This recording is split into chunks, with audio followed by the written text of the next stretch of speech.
sklypo teritorija yra svarbi, pirmiausia, norėtųsi pasakyti. Tai be abejo, jinai pakliūna į senamiesčio paminklo, dalis pakliūna į senamiesčio paminklo teritoriją, jis pakliūna į paminklo apsaugos zonos teritoriją.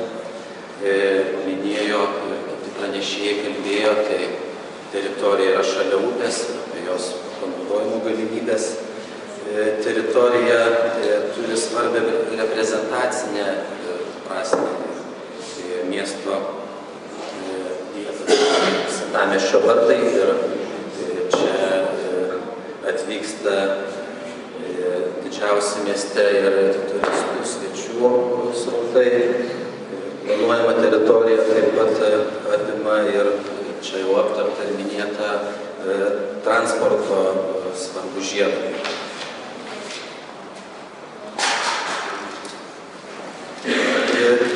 Konkrečiau, kokie yra įregistruoti žemės sklypai šiuo metu planuojamų teritorijoje, tai yra šitoj schemoj matomas ir pirmu numeriu pažymėtas žemės sklypas Jonavos gatvė 1A, tai patikėjimo teise valdo Kauno miesto savivaldybė, paskirtis inžinerinės infrastruktūros teritorija.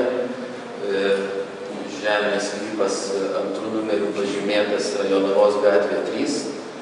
Plotas yra daugiau kaip 1,5 hektaro, tai paskirtis komercinė šito sklypo. Nuosavybės teise valdo UAB Megapilė, tai čia yra konkursų organizatorių žemės sklypas, nepavirškit. Toliau šitoj planuojamoje teritorijoje yra dar du įregistruoti sklypai, tai Valančiaus gatvė 24, trečių numerių pažymėta komercinės paskirties nuomininkas UAB Pramogų Odisėja. Ir numeriu 4 pažymėtas Jonavos gatvė 1 žemės sklypas apie 27 svarus ploto.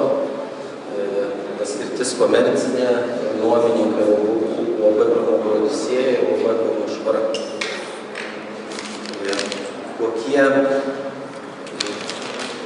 Kokios funkcijos pagrindinės šiuo metu yra teritorijoje, tai didžiausia šitas žalias plotas viršuje turbūt galima šiuo metu įvardinti kaip apsauginių želdinių teritoriją.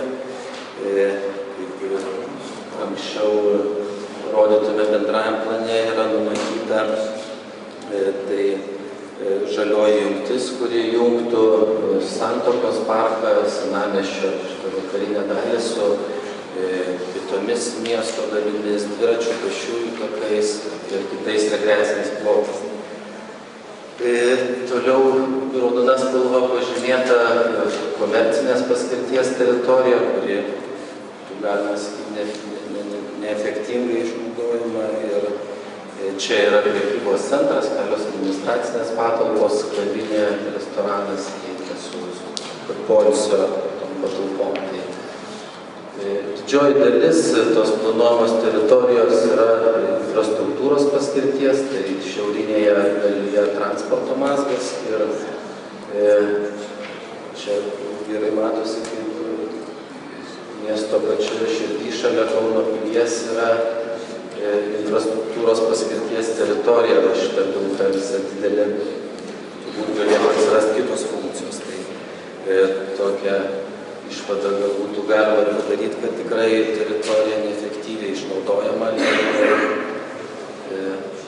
pačioj miesto centriniai dalykai. Apie apribojimus šioje teritorijoje, tai teritorija patenka į senamiesčio paminklo teritoriją, dalis į paminklo apsaugos zoną, tai taikomi yra saugomas senamiesčio užstatymo išsaugojimas ir yra svarbus užstatymo siluetas planuojamų pastatų ar struktūros mastelis. Planuojamoje teritorijoje veikia dar tokie apribojimai vandens apsaugos juostai. Šiandien dienai pagal savivaldybės patvirtintus dokumentus yra 50 metrų pločio.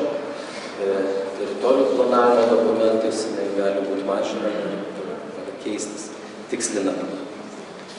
Ir reiktų paminėti užpilimo tikimybę dėl vandens svyravimo pagal mieste atliktus tyrimus ir rengiant kitus projektus. Ir čia šalia tai, kad altitudė yra 27 fiksuota, kaip labai retai, bet galima 100 metų kartą vandens to lygio pakilimo. Tai turbūt projektuojant ir planuojant žemiau tos altitudės reiktų numatyti kažkokias techninės priemonės, kad apsisaugotų galima šitą prasme.